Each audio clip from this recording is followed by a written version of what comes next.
आदिम मनुष्यों का अफ्रीका से यूरोप और एशिया तक का सफर मानव इतिहास की सबसे रोमांचक कहानियों में से एक है। यह कहानी लाखों सालों पहले शुरू हुई, जब हमारे पूर्वज अफ्रीका में विकसित हुए और धीरे धीरे नई जगहों की तलाश में बाहर निकले। इस वीडियो में हम जानेंगे कि आदिम मनुष्यों ने कैसे अफ्रीका से यूरोप और एशिया की यात्रा की। लगभग 20 लाख साल पहले आदिम मनुष्यों की कई प्रजातियां अफ्रीका में विकसित हुईं। इनमें से होमो हैबिलिस, होमो इरेक्टस और होमो सेपियंस सबसे प्रमुख थे। अफ्रीका में जीवन कठिन था और भोजन, पानी और सुरक्षित आवास की तलाश में आदिम मनुष्यों को निरंतर घूमते रहना पड़ता था। लगभग 18 लाख साल पहले होमो इरेक्टस पहली मानव प्रजाति थी जिसने अफ्रीका को छोड़ा। वे अफ्रीका के पूर्वी हिस्सों से होकर पश्चिमी एशिया पहुँचे।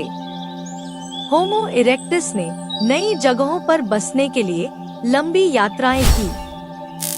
उनकी यात्रा का मुख्य मार्ग लाल सागर के तट से होते हुए अरब प्रायद्वीप और वहां से पश्चिमी एशिया तक था।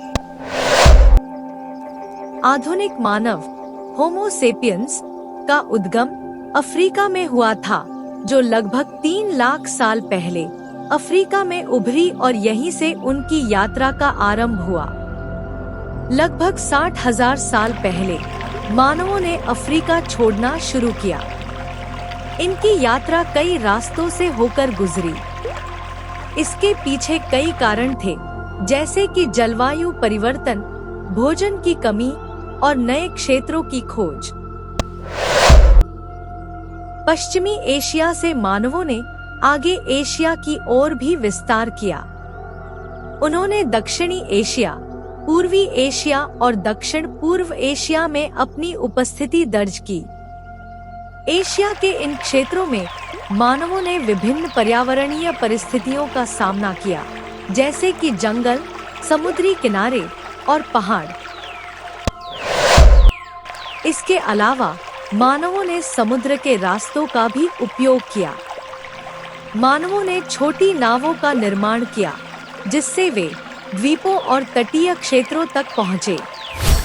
उन्होंने दक्षिण पूर्व एशिया से होते हुए ऑस्ट्रेलिया तक पहुँच बनाई। अफ्रीका से यूरोप और एशिया की यात्रा के दौरान मानवों ने विभिन्न संस्कृतियों और भाषाओं का विकास किया।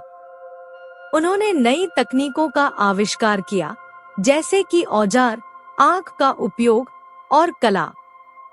इन तकनीकों और संस्कृतियों ने उन्हें विभिन्न पर्यावरणीय परिस्थितियों के अनुकूल बनाने में मदद की। अफ्रीका से यूरोप और एशिया की यात्रा मानव इतिहास का एक महत्वपूर्ण हिस्सा है। यह यात्रा हमें यह समझने में मदद करती है कि मानवों ने अपने पर्यावरण के अनुकूल कैसे खुद को ढाला और कैसे वे नई तकनीकों और संस्कृतियों का विकास किया। आज हम इन प्राचीन यात्राओं के कारण ही दुनिया भर में फैले हुए हैं।